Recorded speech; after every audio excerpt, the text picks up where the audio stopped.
stunned to hear of their parental love, Maharaj Parikshit inquired, "O learned Brahmin, Mother Yasoda's breast milk was sucked by the Supreme Personality of Godhead. What past auspicious activities did she and Nanda Maharaj perform to achieve such perfection in ecstatic love?" After explaining about the austerities performed by Drona and Dara, Sukadev Goswami explained, "Thereafter, O Maharaj Parikshit, best of the Bharatas, when the Supreme Personality of Godhead became the son of Nanda Maharaj and Yasoda, they maintained continuous, unswerving devotional love in parental affection.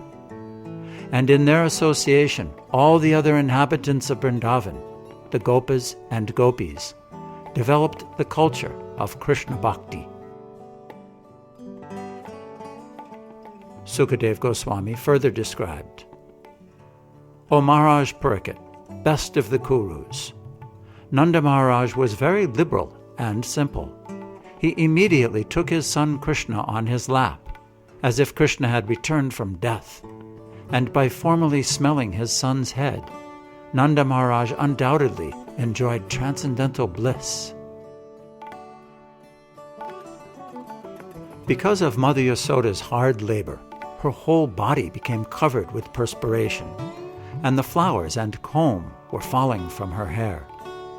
When child Krishna saw his mother thus fatigued, he became merciful to her and agreed to be bound.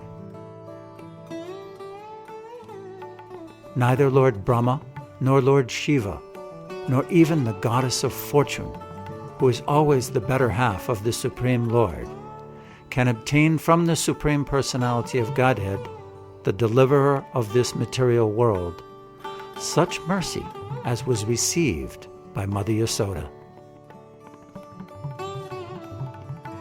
The Supreme Personality of Godhead, Krishna, is the bestower of many benedictions, including liberation, kaivalya, or oneness with the Brahman effulgence.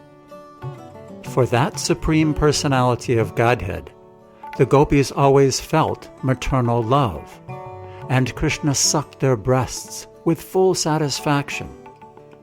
Therefore, because of their relationship as mother and son, although the gopis were engaged in various family activities, one should never think that they returned to this material world after leaving their bodies.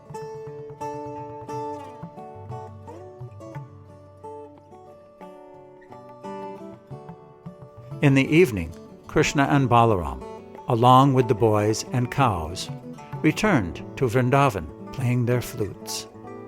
As they approached the village, all the gopis became very joyous.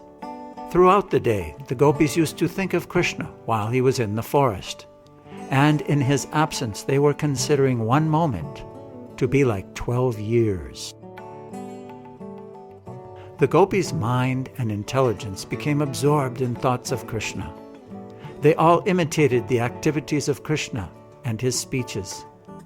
Due to their heart and soul being completely given to Krishna, they began to chant his glories, completely forgetting their family interests. These verses were spoken by the ladies of Mathura as Krishna and Balaram entered the city. What austerities must the gopis have performed! With their eyes they always drink the nectar of Lord Krishna's form, which is the essence of loveliness and is not equaled or surpassed. That loveliness is the only abode of beauty, fame, and opulence. It is self-perfect, ever fresh, and extremely rare. The gopis are so fortunate that they can see and think of Krishna 24 hours a day, beginning from their milking the cows or husking the paddy, or churning the butter in the morning, when they engaged in gathering fuel, riding on swings, taking care of their crying babies, cleaning their houses and washing their floors, They are always absorbed in thought of Krishna, their hearts full of love for him, and their throats stopped with tears. They always sing of his glories. My dear friends, we must accept the gopis' activities to be the highest form of piety. Otherwise, how could they have achieved the opportunity of seeing Krishna in the morning when he goes to the pasturing ground with his cows and cowherd boyfriends, and when he returns in the evening? They frequently see him playing on his flute and smiling very brilliantly.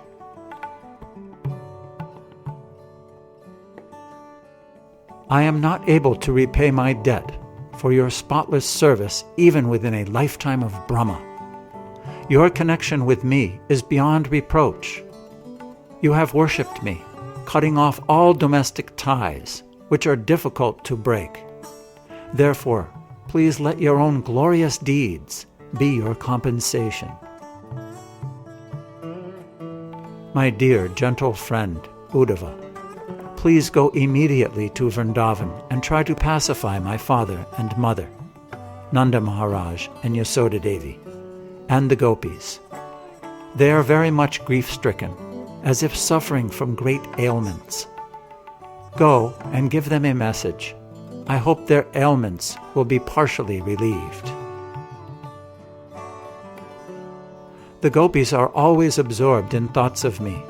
They have dedicated body, desire, life, and soul to me. I am anxious not only for the gopis, but for anyone who sacrifices society, friendship, love, and personal comforts for me. It is my duty to protect such exalted devotees. The gopis are the most dear. They are always thinking of me in such a way that they remain overwhelmed and almost dead in anxiety due to separation from me. They are keeping alive simply by thinking that I am returning to them very soon.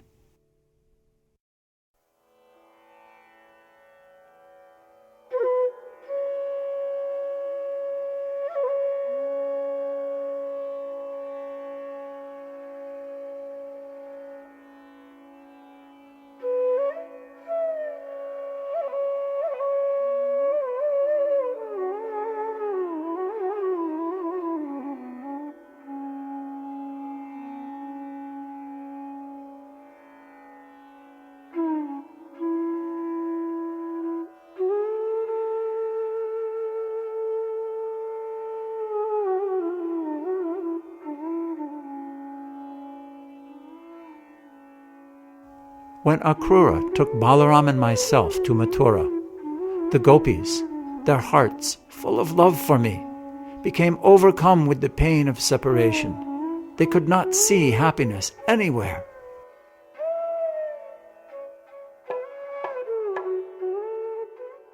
O gentle one, when I, their beloved, was with them in Vrindavan, the gopis' nights passed as half a moment. Now, without me, they pass as a kalpa.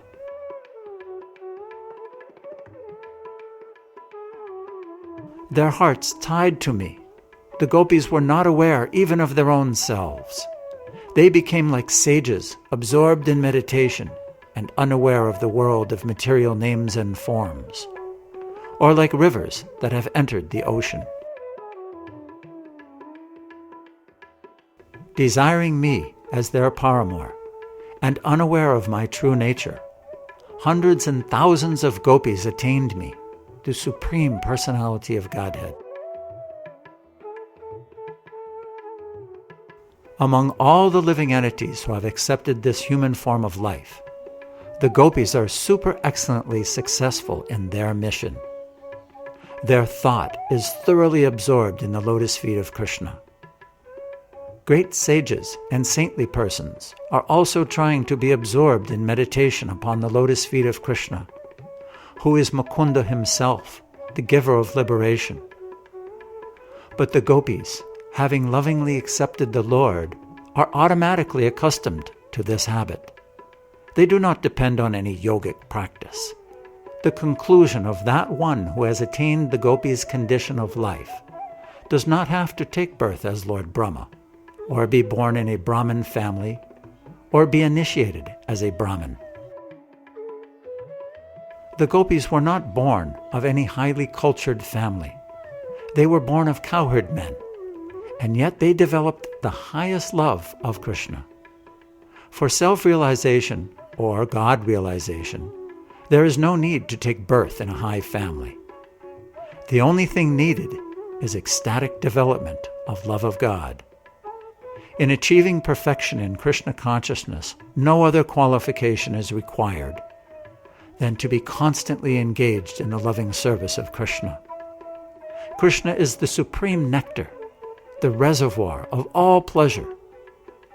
The effect of taking up Krishna consciousness is just like that of drinking nectar. With or without one's knowledge, it will act.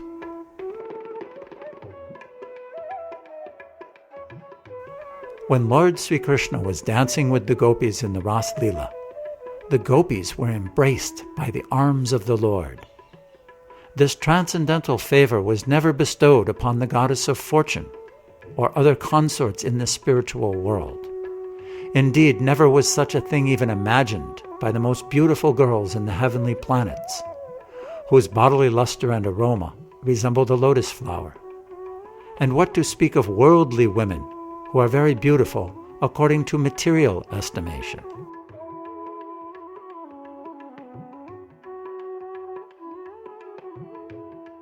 The gopis of Vrindavan have given up the association of their husbands, sons, and other family members, who are very difficult to give up. And they have forsaken the path of chastity to take shelter at the lotus feet of Mukunda, Krishna, which one should search for by Vedic knowledge.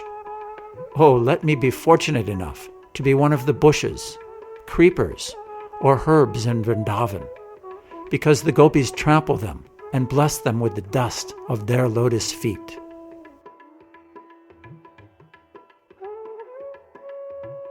When, in the rasa dance, the gopis embraced to their breasts Lord Krishna's lotus feet, which are worshipped by Lakshmi, Brahma, the demigods whose every desire is fulfilled, and the masters of yoga, they became free of all suffering.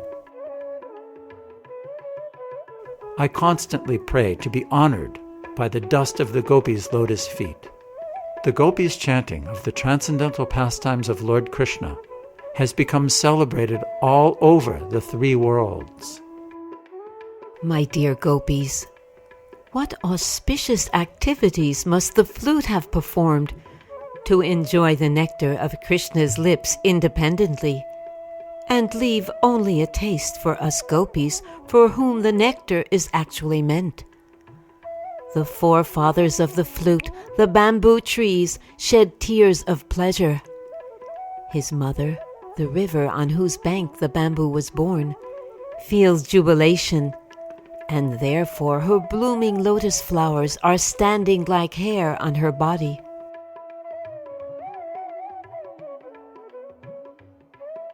Lord Sri Krishna is he who is known as Jananivas, the ultimate resort of all living entities, and who is also known as Devakinandan or Yasodanandan, the son of Devaki and Yasoda.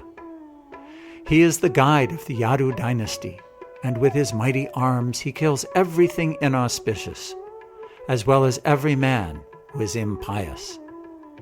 By his presence, he destroys all things inauspicious for all living entities, moving and inert. His blissful smiling face always increases the lusty desires of the gopis of Vrindavan. May he be all glorious and happy.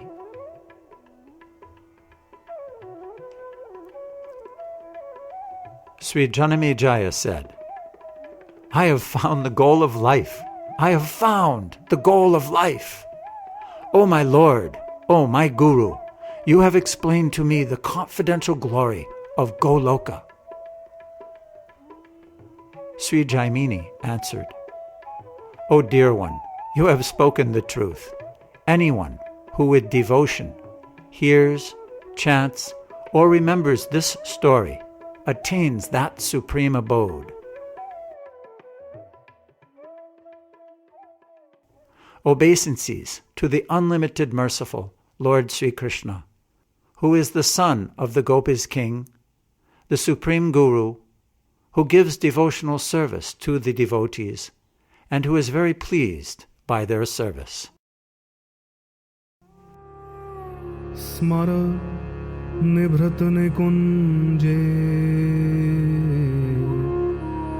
Radhika Krishna Chandra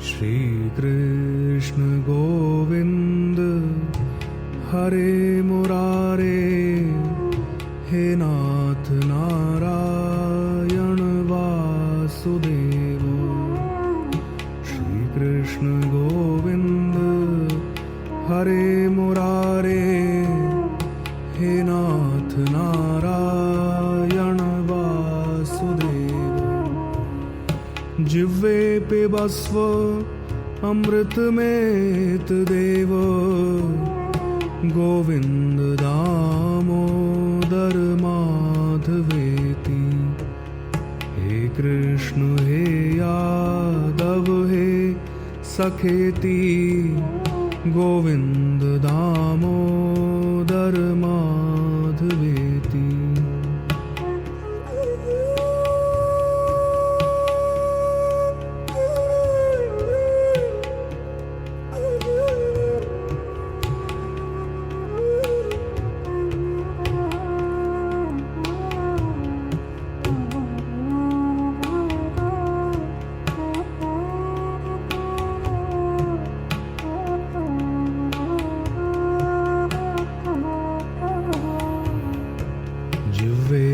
Sadaivam Bhaj Sundarani Namani Krishnasya Manoharani Samast Bhaktar Tivinashanani Govind Damodar Madhaveti Shri Krishna Govind Hare Murare He Nath Narayan Vasudeva Jivve pe basva Amrit met deva Govind Damodar Madhaveti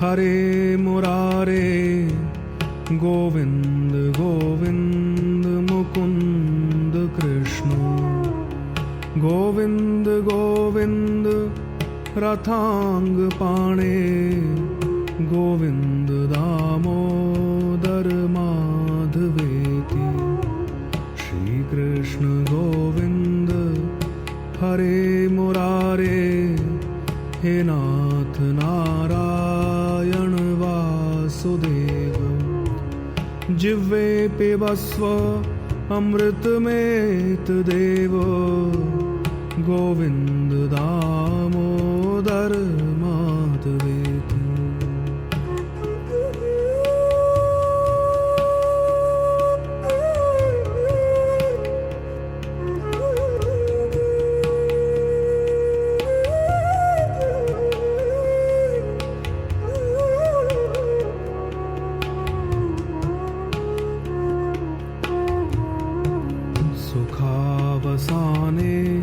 Tvidamev saram Dukhavasane Tvidamev geyam देहावसाने त्विदमेव जाप्यं Govind Damodar माधवेति। हे कृष्ण हे यादव हे सखेति गोविन्द दामोदर माधवेति।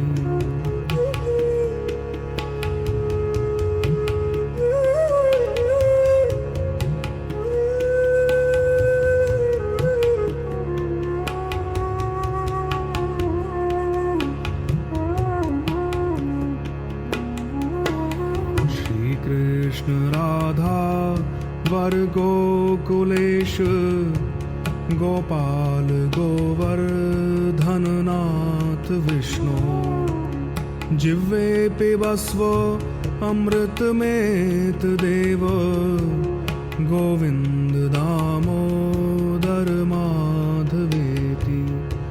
श्रीनाथ विश्वेश्वर विश्वमूर्ते श्रीदेवकी नन्दन दैत्य शत्रो जिह्वे पिबस्व अमृतमेत देव गोविन्द दामोदर माधवेति। हे कृष्ण हे यादव हे सखेति गोविन्द दामोदर माधवेति गोविन्द